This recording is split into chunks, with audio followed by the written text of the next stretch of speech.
नमस्ते प्रणाम। हम एवर आइल बानी अपना सूर्या रिकॉर्डिंग स्टूडियो बक्सर में। आप लोग देख सकते हैं स्टूडियो, और इधर आप लोग देख सकते हैं जाके के बाद गोलू 2 इधर अरमान भैया, और इधर रिकॉर्डिंग चलने वाला है।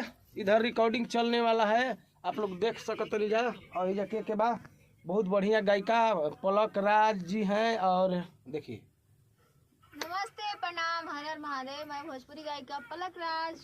हाँ आप सब कैसे हैं?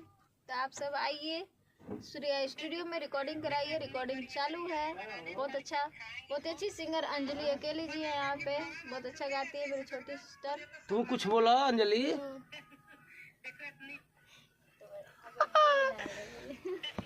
चलिए तो कोई बात नहीं।